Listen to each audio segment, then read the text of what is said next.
what I'd like to discuss a little bit is what I often call context and continuity. In other words, I'd like to explain how all of this is not really came out of a vacuum. And I think Frank, of course, alluded and discussed that to a bit.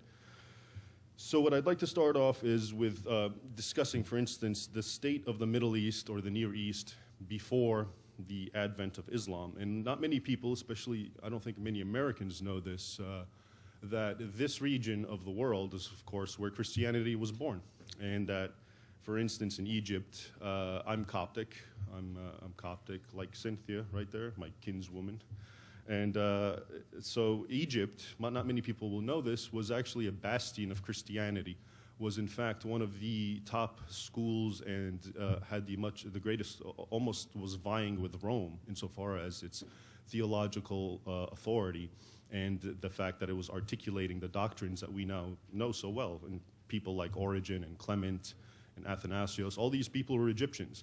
And Alexandria was essentially a major Christian center, just like Rome and just like Constantinople and Antioch. And then Islam came, and that was the 7th century. Islam came, it rose, it was a religion of jihad, among other things.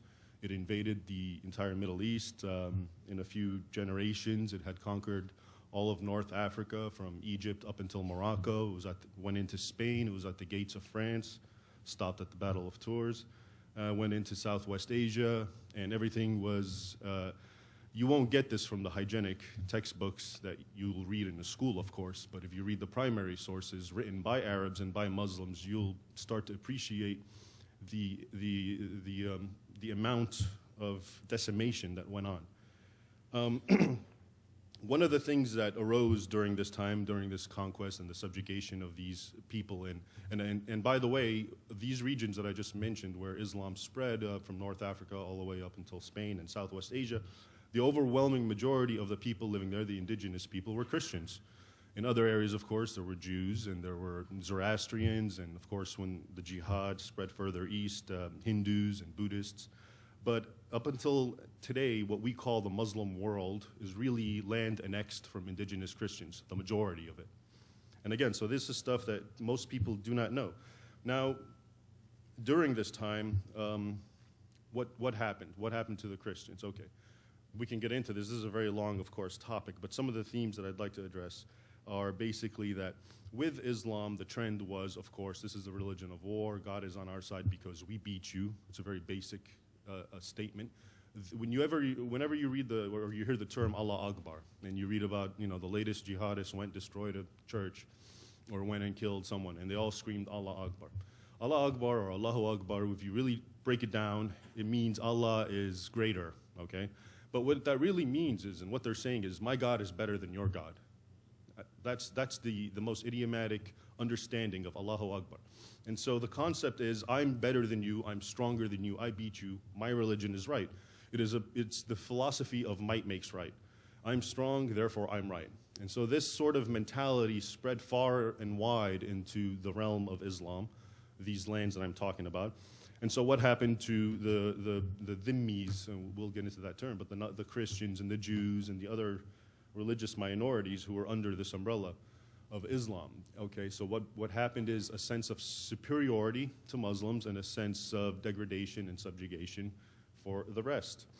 And this sort of thing, of course, we can now discuss certain patterns that developed from this sort of continuity from back then, 1,400 years ago, till what we're seeing today.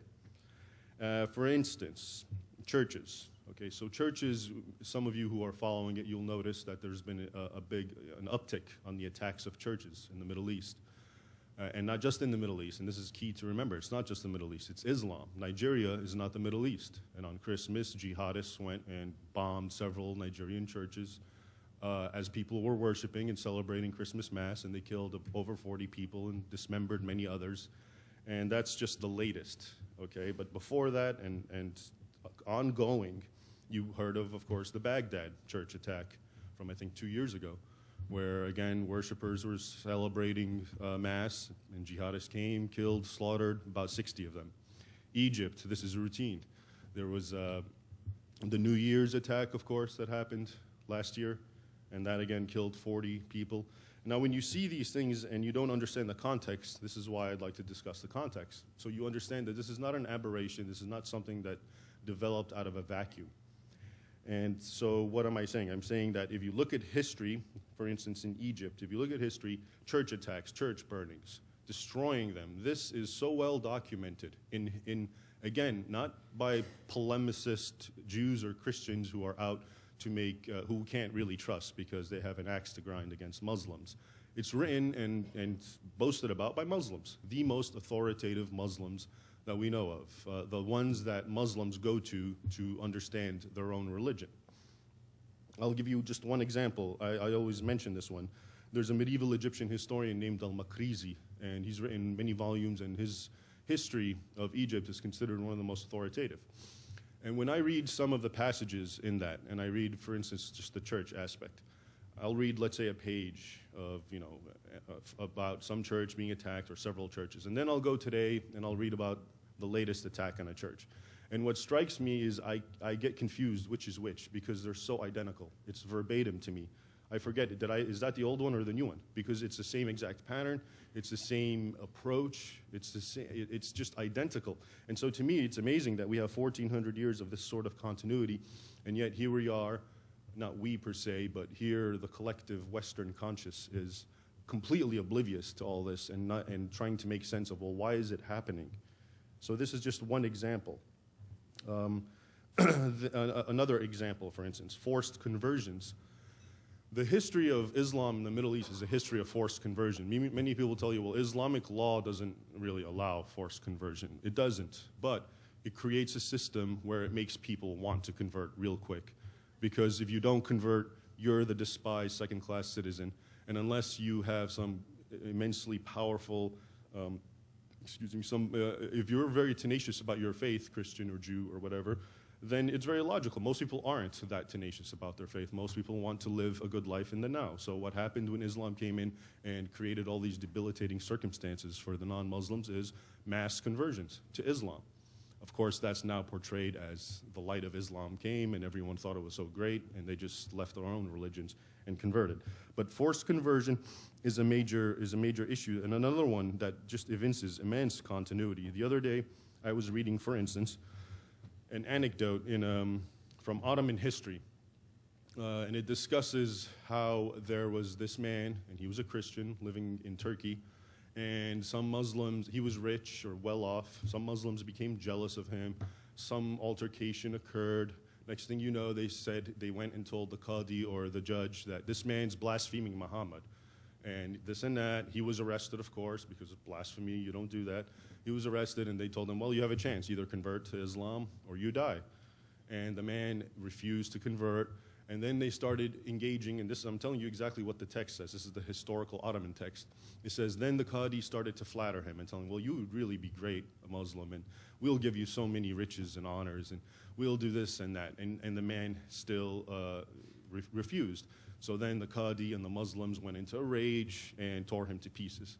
And now the other day I'm reading an article in Pakistan, today, modern day. Identical story happens. Tells about some Christian, and of course Christianity is a minority religion in Pakistan, I think 1 or 2%. And it says that he's a decent or well-off Christian, and then Pakistanis came up to him and something happened and they insulted him. Then they went to the Qadi and the judges and they said he's a blasphemer. It's the same exact story. And it gets to, then he's arrested and they tell him, well, convert and you'll be okay. And he says no. Then they engage in the flattery and he continues. And then they fly into rage and kill him. Now, when you read that, we're talking about two events that are separated by approximately 500 years. And they're from two different eras, from two different cultures, Ottomans, Turks, and Pakistanis, two different languages. What binds them together? Islam. And so these patterns are so obvious to anyone who wishes to find them, to anyone who will take the time and look at them and connect the dots. And once you do connect these dots, all that we're seeing just is, to me, immense common sense. There's no questions about what's happening or to see this the way, for example, the mainstream media, which I might try to address a little later on, the way they portray it, as I said, in a vacuum. It has nothing to do with the past. There's no continuity. It's just some kind of grievance and Muslims or a misunderstanding and something happened and 1,000 Muslims came and burned the church and That's sectarian strife, by the way. You don't say Christian persecution or anything. It's sectarian strife. That's the word. That's code for Muslims killing non-Muslims. That's the clean way to say it.